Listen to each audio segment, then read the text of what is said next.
Sa iPad, sir, may mga names na po ba tayo? And kasama na ba sila sa investigation? Meron kaming nakikita na maaaring 3 o 4 na maaaring sabihin na kasabot talaga sa pagplano at pag-aproba ng pagpatay sa mga sabungero. Enzo Recto, kalaban ang katiwalian at kasinungalingan, kakampi sa katotohanan at kabutihan. Matapos makasuhan si Atong Ang, may mas malalaki pang pangalang kasunod. Matapos tuluyang masampahan ng kaso ang kontrobersyal na gambling operator na si Atong Ang kaugnay sa pagkawala ng ilang sabungero noong nakaraang taon, isang nakakagulat na revelasyon ang binitawan ni Justice Secretary Boying Remulla. Ayon sa kanya, hindi lang si Atong ang posibleng managot. May 3 o 4 pa raw na miyembro ng tinatawag na Alpha Group ang iniimbestigahan at posibleng kasunod ng mapanagot sa batas. Sino-sino kaya ang mga ito? Anong papel ang ginampanan nila sa pagkawala ng mga sabungero? May mas malalim pa bang koneksyon ang hindi pa isiniwalat? Alamin natin ang buong detalye, mga kabunyog. Pero bago ang lahat, panoorin muna natin ang ulat na ito hinggil sa formal na pagsasampa ng kaso laban kay Atong Ang. Benedict, anong kaso itong isasampa ng mga kaanak ng missing sabungero?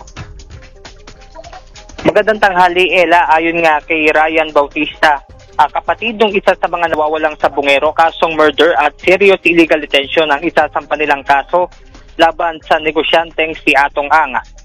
Kaninang umaga ay nagpunta sa Department of Justice ang mga kaanak ng missing sabungero. Bukod sa mga kaanak, dumating din sa DOJ ang whistleblower na si Julie Patidongan alias Dondon. Kasunod nito ay dinala na rin ng Philippine National Police Criminal Investigation and Detection Group o PNP-CIDG ang mga dokumento sa tanggapan ng DOJ. Kasunod din ay dumating sa DOJ si PNP Chief Police General Nicolas Torre III, ngunit sinabi nito na ang Department of Justice na ang magsasabi patungkol nga sa isasampa nilang kaso. Ayon naman kay Ryan Bautista, natutuwa siya dahil sa loob ng 4 na taon ay unti-unti na nilang nakakamit ang hustisya sa pagkawala ng kanyang kapatid at maging doon sa iba pang mga nawawalang sabungero. Ella, sa ngayon ay inaantabayanan pa natin yung ibang detalye mula sa kaanak at maging sa DOJ na ngayon ay nasa isang silid pa rin dito nga sa Department of Justice. So, at ano yung salobin nyo po doon? Murder po, tsaka serious illegal detention po. Against kanino po? Kila Atong Ang po, tsaka sa mga kasama. So, ano pong salobin nyo tungkol dyan? Siyempre, masayang-masaya po dahil 4 years po namin nantay ito.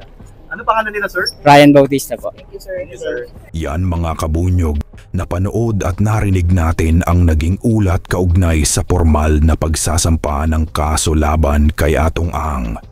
Ngayon naman, tutok pa rin kayo dahil may mas mabigat pang pahayag ang inilabas ni Justice Secretary Boying Remulla. Sa isang press conference, ibinunyag niya na hindi pa dito nagtatapos ang investigasyon. Ayon kay Remulla, may iba pang posibleng sangkot, mga miyembro umano ng Alpha Group na maaari ring masampahan ng kaso sa mga susunod na araw. Sino-sino kaya ang mga ito? Gaano kalalim ang kanilang pagkakasangkot at gaano pa kalawak ang koneksyon ng grupong ito sa kaso ng mga nawawalang sabungero? Mga kabunyog, pakinggan na natin ang naging pahayag ni Secretary Remulla. Ito na ang pasabog. At tumingi tayo ng tulong sa iba't ibang branches ng government. Meron pa naka-standby to help. Kaya lang, syempre, ang nakasala ngayon talaga na very busy, which we appreciate talaga. Napapasalamat kami sa Coast Guard. Kasi malaking bagay na they do the technical dives. Kasi napakahirap na gawain yan. It's not easy to be doing what they're doing. Diving in fresh water na ganun kalalim. Sir, in interviews po this morning with the families, ang sinabi ko nila, sila po ay nag-file ng reklamo ng multiple murder and serious illegal detention, other complaints against the businessman Charlie Atong Ang and other associates. Ano po yung alam niyo? Well, meron namang witness who testifies to the fact that that person was involved in the commission of these crimes as the mastermind and as the head of a criminal organization. So basically, we take it from that. The witness has already given us many or a lot of information about. Nabigyan niya tayo ng impormasyon tungkol sa mga pangyayari at kung paano ginagawa ang nangyari at kung sino-sino ang mga naroon na may sala sa mga krimen na naganap laban sa bungerong nawawala.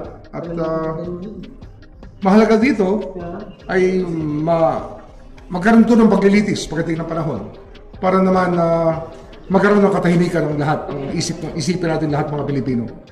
Kasi nga, kung hindi natin aalamin, hindi natin gagawin ang dapat gawin dito, ano na lang tayo? Tayo ba'y alipin na lang ng pera? At tayo ba'y, ang buhay ba natin nakasalalay lang sa may pera? Kung sino mamimili, kung sino mabubuhay, sino mamamatay? Hindi naman tayo dapat gano'n. Kaya nga, as a responsible society, our legal system will not allow this kind of involvement of people in such a heinous crime. So the Department of Justice ang nag-lead po ng investigation na ito. Pero ano po yung maaasahan naman po ng mga respondents pagharap na po nila dito po sa DOJ? Anong aasahan nino? Ng mga respondents, sir. Fair naman tayo eh. Hindi naman tayo, we do not condemn without listening. Ang mahalaga, due process, di ba?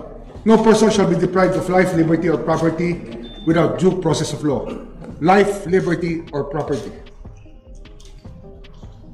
Sir, bukod po kay Atong Ang, sino pa po yung ibang mga personalities po na sinapahan po? May mga John Doe and Jane Doe. It is for us to fill in the blanks pa. Meron pa tayong kailangan i-ascertain among these John Does and Jane Does, yung ibang role nila. Kaya lang, it's just right that the Department of Justice probably starts sifting through the statements made by the witnesses and the complainants on kung ano talaga ang dapat mangyari dito. Kaya mahabang proseso to. Sabi ko nga, katulad nung ginagawa ngayon na technical dives para i-recover yung mga remains, as pointed out by Dondon or Totoy, ay kailangan talaga matsaka lang tayo dito. Proseso to.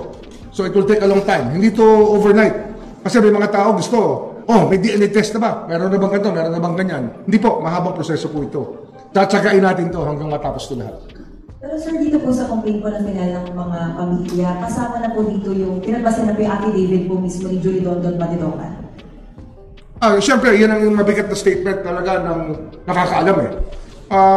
Minsan na kasi magkaroon tayo ng witness na highly placed. Highly placed, ano pa tawag dito? Anong terms natin dito? Embedded sa criminal organization. So, very rare to. I think it's the first time in Philippine history that we have something like this. Na meron talagang whistleblower sa acts ng isang criminal organization. And I think that we should appreciate the fact that he's coming out bravely to do this. Napakahalaga ng kanyang pagtulong sa atin dito. Sir, balikan ko lang po. Doon po sa investigation natin at doon po sa mga reklamo pong naihain, ano po specifically yung mga naging partisipasyon ito nga po si Mr. Ang? Siya yung ano yan eh. Siya ang may-ari siya ang main player sa Isabong eh. Siya ang main player dyan. Siya ang amo ni Totoy or Dondon. Pera niya pinababayad para sa trabaho na ginagawa ng mga kontraktor na pulis. Kaya ang mahalaga talaga dito ay malitis to. Trial talaga ang mahalaga dito. Magkaroon na ng trial to on the merits.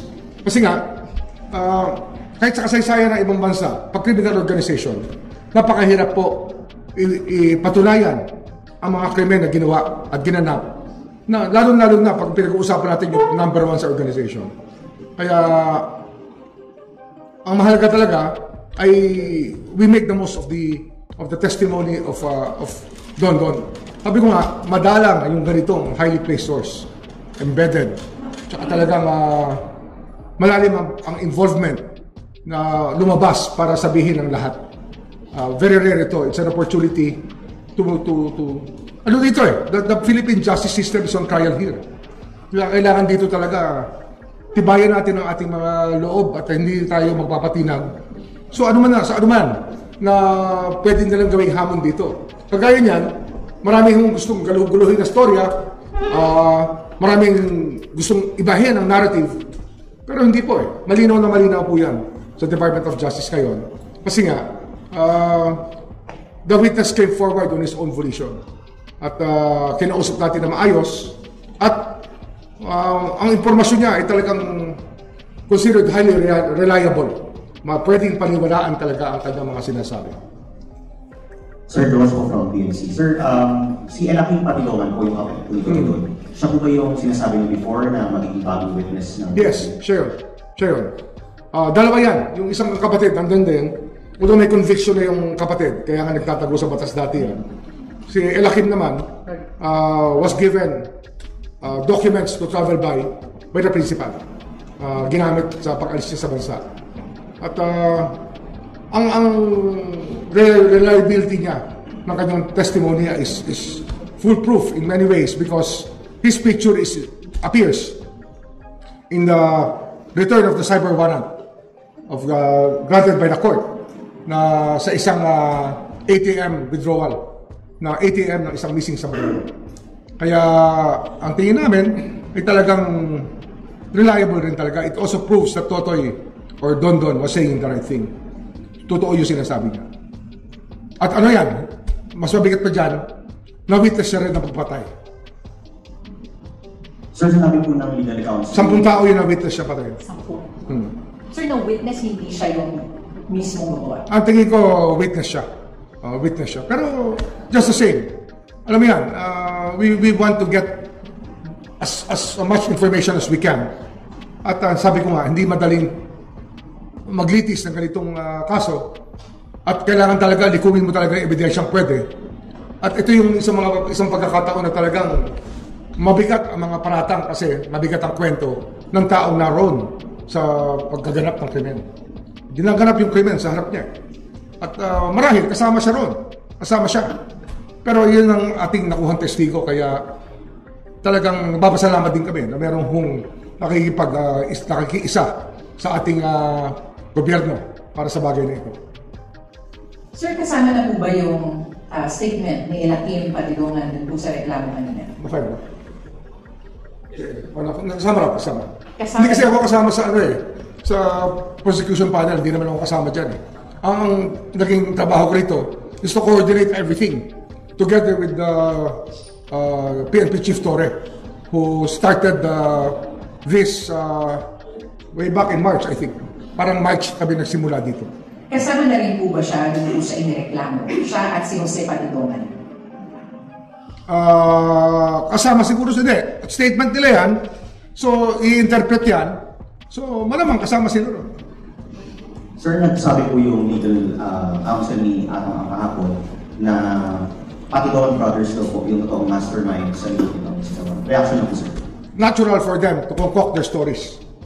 Yung talaga, gawain talaga ng ng mga abogado. Di ba? Sabi ko nga, ang kalaban namin dito, the best lawyers money can buy. Pera-pera lang yan sa kanila. Sir, kanina nakausap niyo po si General Torre at kayo po ay nagkaroon po ng case conference. Ano po yung maaari niyo pong we will speak with one voice. Hindi kami pwedeng hindi magkasundo rito kasi isa lang ang pakay namin. Kaya kahit na subukan nilang guluhin to murky up the waters, ay hindi mangyayari. Malinaw sa amin ang aming patungkulan na daanin at dalhin sa paglilitis itong kasong ko. Ito ang aming tungkulin na sinumpaan sa aming mga posisyon.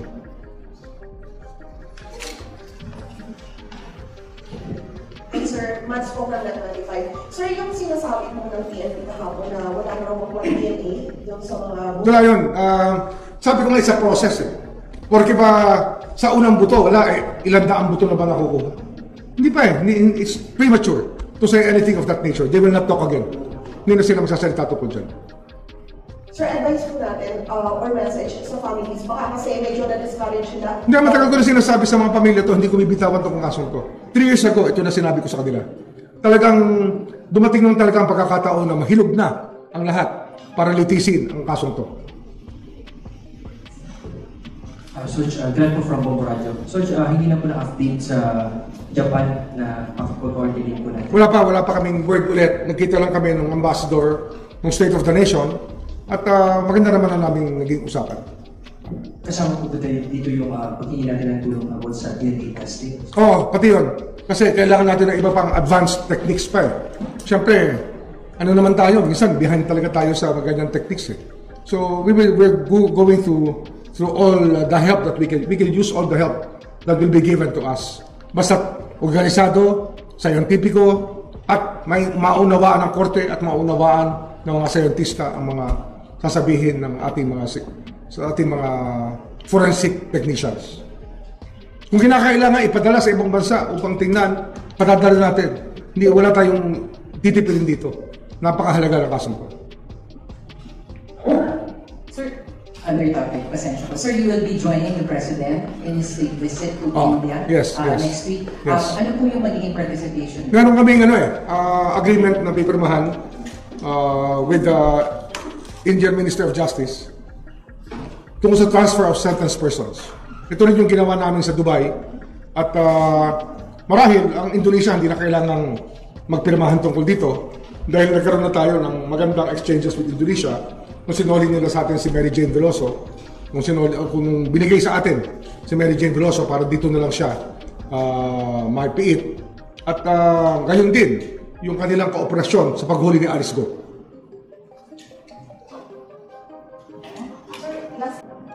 Sa Alpha Group, sir, may mga names na po ba tayo? And kasama na ba sila sa investigation? Meron kaming nakikita na maaaring 3 o 4 na maaaring sabihin na kasabot talaga sa pagplano at pag-aproba ng pagpatay sa mga sabungero.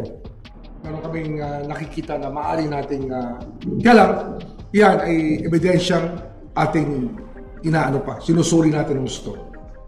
Patricia Lopez from IBC. Follow up lang po, ano po mga profiles ng tatlo na yun?